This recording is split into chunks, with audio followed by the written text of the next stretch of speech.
پاکستان کی تاریخ کے بڑے جنازے۔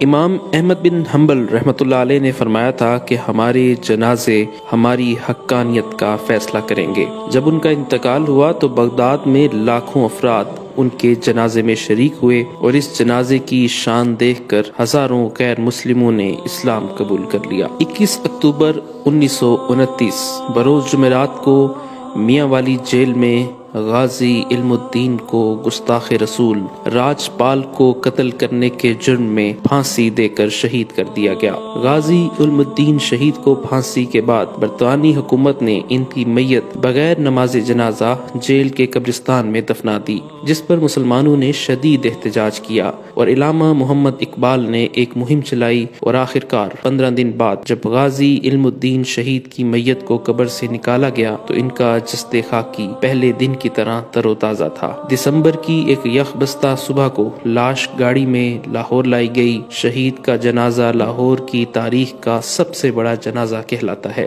جنازے کا جلوس 5.5 میل لمبا تھا۔ نماز جنازہ یونیورسٹی گراؤنڈ میں ادا کی گئی۔ اس وقت جبکہ 1929 میں لاہور کی آبادی 5 لاکھ کے لگ بھگ تھی، جنازے میں کم و بیش 6 لاکھ عشاق رسول نے شرکت کی۔ ہندوستان میں مقیم جید علماء کرام اور مشائخ بھی کونے کونے سے رسول اللہ صلی اللہ علیہ وسلم کے اس سچے عاشق کے آخری دیدار کے لیے لاہور آئے۔ تدفین کے انتظامات کی سرپرستی مولانا ظفر علی خان، علامہ محمد اقبال اور سید دیدار علی شاہ نے فرمائی۔ مولانا دیدار علی شاہ اور علامہ اقبال نے شہید کو اپنے ہاتھوں سے لحد میں اتارا، جس پر مولانا ظفر علی خان نے کہا تھا، کاش یہ مقام مجھے نصیب ہوتا۔ اس موقع پر علامہ اقبال نے فرمایا تھا کہ یہ ترخان کا لڑکا ہم سب پڑھے لکھوں سے بازی لے گیا۔ لوگوں نے عقیدت میں اتنے پھول نچھاور کیے کہ میت ان میں چھپ کر رہ گئی۔ سید احرار، مجاہد ختم نبوت، مجدد خطابت، بطل حریت، تحریک ختم نبوت 1953 کے روح رواں سید عطا اللہ شاہ بخاری 21 اگست 1961 کو ملتان میں انتقال ہوا۔ انہوں نے 50 برس بھرپور قومی اور ملی خدمات میں گزارے۔ ان کے جنازے میں تقریباً 2 لاکھ افراد شریک ہوئے۔ ان کی نماز جنازہ ان کے فرزند اکبر مولانا سید ابو ذر بخاری نے پڑھائی۔ جنازے کے چاروں طرف 8 بانس لگا دیے گئے کہ ہر شخص کندھا دینے کی سعادت حاصل کرنا چاہتا تھا۔ آہستہ آہستہ تمام سڑکیں، میدان، گلیاں، مکان اور چھتیں لوگوں سے اٹی ہوئی تھیں۔ 1 میل لمبا جنازے کا جلوس تھا۔ ان کی وصیت کے مطابق عام قبرستان جلال باقری میں سپرد خاک کیا گیا۔ مولانا احمد علی لاہوری۔ لاہور کی زمین میں بہت سارے اللہ والے سوئے ہوئے ہیں۔ انہی اولیاء اللہ میں شیخ التفسیر مولانا احمد علی لاہوری رحمۃ اللہ علیہ بھی ہیں۔ آپ نے برصغیر پاک و ہند کی مساجد میں درس قرآن اور دینی مدارس میں دورہ تفسیر قرآن کی روایت قائم کرنے میں اپنا بنیادی کردار ادا کیا۔ مولانا احمد علی لاہوری 17 رمضان المبارک 23 فروری 1962 بروز جمعۃ المبارک کو 77 سال کی عمر میں اس شان سے دنیا سے رخصت ہوئے کہ 9:30 بجے رات نماز عشاء کی نیت باندھی اور سجدے کی حالت میں خالق حقیقی سے جا ملے۔ اس ولی باصفا نے لاہور میں 40 سال مسلسل درس قرآن کا چراغ روشن کر کے لاکھوں لوگوں کی ہدایت اور جنت کا ذریعہ بنا، اور جس دن وفات پائی اس دن بھی درس قرآن دیا اور اس سے اگلے روز جنازہ تھا۔ اس دن آپ کی وصیت کے مطابق پہلے درس قرآن دیا گیا اور تدفین بعد میں ہوئی۔ جب آپ کا جنازہ اٹھا تو لاکھوں لوگ عقیدت و محبت میں اشکبار آنکھوں کے ساتھ جنازے میں شریک ہو کر کاندھا دیتے ہوئے نظر آئے۔ آپ کی تدفین 24 فروری 1962 کو میانی صاحب قبرستان لاہور میں کی گئی۔ جنرل محمد ضیاء الحق کا جنازہ 19 اگست 1988 کو شاہ فیصل مسجد اسلام آباد پاکستان میں پڑھایا گیا۔ جنرل محمد ضیاء الحق اپنی موت کے وقت پاکستان کے صدر اور چیف آف آرمی سٹاف تھے۔ ان کی حادثاتی موت 17 اگست 1988 کو C-130 طیارے کے ایک پر اسرار حادثے میں ہوئی۔ جنرل ضیاء الحق کا جنازہ برصغیر کی عظیم ترین جنازوں میں سے ایک تھا۔ خلق خدا اس طرح ٹوٹ کے امڈی کہ دانشور حیرت زدہ رہ گئے۔ ان کے جنازے میں لوگ زبردستی نہیں بلائے گئے تھے، بلکہ ضیاء صاحب کی محبت انہیں کھینچ لائی تھی۔ جنرل محمد ضیاء الحق شہید کے جنازے کے موقع پر لاکھوں پاکستانی عوام اور کئی کلومیٹر لمبے جنازے کی صفیں تھیں۔ لاکھوں افراد نے اشکبار آنکھوں سے انہیں الوداع کہا اور فیصل مسجد کے میناروں کے سائے میں اپنی نیند کا لطف اٹھانے لگے۔ مرحوم صدر کا جسد خاکی پورے فوجی اعزاز کے ساتھ دارالحکومت اسلام آباد کے وسط اور مرگلا کی پہاڑیوں کے دامن میں واقع عالی شان فیصل مسجد کے وسیع و عریض احاطے میں دفن کر دیا گیا۔ تدفین کے وقت بڑے جذباتی مناظر دیکھنے میں آئے۔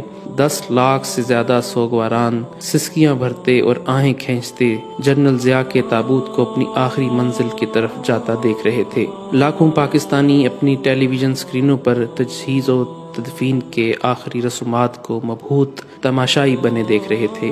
21 توپوں کی سلامی دی گئی اور جب مرگلا کی پہاڑیاں توپوں کی گولوں کی گونج سے لرز رہی تھیں تو ان لمحات میں ان سپاہیوں نے جنرل ضیاء کے تابوت کو لحد میں اتارا جنہیں کئی برس تک انہیں کمانڈ کرنے کا اعزاز حاصل رہا تھا۔ غازی ممتاز قادری۔ سلمان تاثیر قتل کیس میں ممتاز قادری کو 29 فروری 2016 کو سزائے موت دے دی گئی۔ شہادت کے دوسرے دن 1 مارچ 2016 بروز منگل لیاقت باغ راولپنڈی میں لاکھوں عاشقان رسول تمام مکاتب فکر کے لاکھوں افراد نے شیخ الحدیث سید حسین الدین شاہ کی اقتداء میں ممتاز قادری کی نماز جنازہ ادا کی۔ نماز جنازہ کے لیے راولپنڈی کا تاریخی لیاقت باغ چھوٹا پڑ گیا۔ لاکھوں کی تعداد میں شرکاء پنڈال کے اندر اور باہر موجود تھے جو ذکر الہی اور درود شریف پڑھتے رہے۔ نماز جنازہ میں مختلف سیاسی اور مذہبی تنظیموں کے رہنماؤں نے شرکت کی جبکہ ملک بھر سے لوگ قافلوں کی صورت میں راولپنڈی پہنچے۔ پاکستان کے علاوہ خلیجی اور یورپی ممالک سے کئی افراد نماز جنازہ میں خصوصی طور پر شریک ہوئے۔ ممتاز قادری کے جنازے میں تا حد نگاہ عوام کا جم غفیر تھا۔ میت کے ہمراہ لوگ پیدل سفر کر رہے تھے۔ شرکاء کی بڑی تعداد کے باعث منٹوں کا سفر گھنٹوں میں طے ہوا۔ بلا شبہ غازی ممتاز قادری شہید کا جنازہ پاکستان کی تاریخ کا سب سے بڑا اجتماع تھا۔ لیاقت باغ کے ہر اطراف 3 کلومیٹر تک انسانی سر ہی سر دکھائی دے رہے تھے۔ پاکستان کے نامور نعتخواں اور سابق گلوکار جنید جمشید 7 دسمبر 2016 کو چترال سے اسلام آباد آتے ہوئے طیارے کے حادثے میں شہید ہو گئے۔ جنید جمشید کی میت ایئر فورس کے خصوصی طیارے کے ذریعے کراچی پہنچائی گئی جہاں ان کی نماز جنازہ ادا کی گئی۔ ان کی میت کو پاکستان کے قومی پرچم میں لپیٹا گیا تھا۔ جنازے سے پہلے ایئر فورس نے گارڈ آف آنر بھی دیا۔ جنید جمشید کی نماز جنازہ میں لاکھوں افراد نے شرکت کی۔ اس جنازے کو کراچی کی تاریخ کا سب سے بڑا جنازہ کہا جاتا ہے۔ لوگوں کی بڑی تعداد صبح سے ہی جنازگاہ پہنچ چکی تھی۔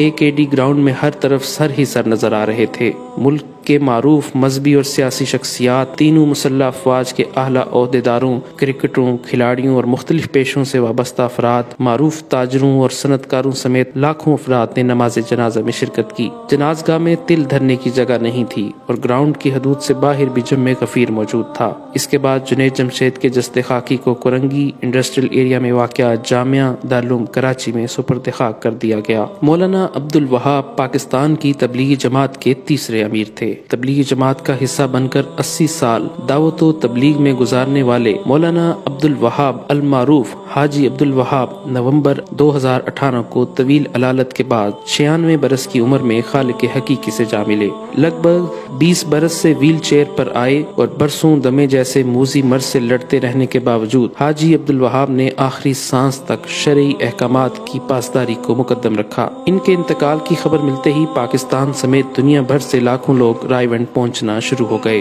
اور دیکھتے ہی دیکھتے رائیونڈ جہاں ہر سال عالمی تبلیغی اجتماع منعقد کیا جاتا ہے لوگوں سے بھر گیا۔ حاجی عبد الوہاب کا جنازہ رائیونڈ میں شیخ الحدیث مولانا مفتی نذر الرحمان نے پڑھایا جو حاجی عبد الوہاب کی وصیت کے مطابق تبلیغی جماعت کے نئے امیر بنے۔ آہوں، سسکیوں، دعاؤں اور ذکر کے ہدیے کے ساتھ ایک جمع غفیر نے تبلیغی مرکز رائیونڈ کے وسیع اور عریض پنڈال میں نماز جنازہ میں شرکت کی۔ واضح رہے کہ 12 لاکھ کی گنجائش والی اس اجتماع گاہ میں تل دھرنے کو جگہ نہیں بچی تھی۔ اس جنازے کا شمار پاکستان کی تاریخ کے بڑے جنازوں میں ہوتا ہے۔ ٹریفک کا رش زیادہ ہونے کی وجہ سے کارکنان کی بڑی تعداد جنازے میں شریک نہ ہو سکی۔ لوگوں کی آمد کا سلسلہ نماز مغرب کے بعد بھی جاری رہا جس کی وجہ سے نماز جنازہ 1.5 گھنٹہ تاخیر سے ادا کی گئی۔ تحریک لبیک پاکستان کے سربراہ علامہ خادم حسین رضوی کی نماز جنازہ مینار پاکستان گراؤنڈ میں ادا کی گئی۔ ان کے جنازے کو لاہور کی تاریخ کا سب سے بڑا جنازہ قرار دیا جا رہا ہے۔ جنازے میں لاکھوں لوگ شریک ہوئے۔ علامہ خادم حسین رضوی کی میت ایمبولینس کے ذریعے صبح 9 بجے گھر سے نماز جنازہ کی ادائیگی کے مقام مینار پاکستان کے لیے روانہ ہوئی، لیکن کارکنوں اور عقیدت مندوں کے بے پناہ رش کی وجہ سے ایمبولینس 4 گھنٹے بعد آزادی فلائی اوور تک پہنچ سکی۔ نماز جنازہ کی ادائیگی میں شرکت کے لیے آنے والوں کا رش اس قدر زیادہ تھا کہ ایمبولینس کو مینار پاکستان کی گراؤنڈ کے اندر نہ لے جایا جا سکا اور آزادی فلائی اوور کے اوپر ہی کھڑی کر کے نماز جنازہ پڑھی گئی۔ مینار پاکستان گراؤنڈ لوگوں سے پوری طرح بھر گیا اور لوگوں کی بڑی تعداد گراؤنڈ سے باہر بھی موجود تھی۔ جنازے میں شرکت کے لیے ملک بھر سے قافلوں کی صورت میں لوگ جنازگاہ پہنچے۔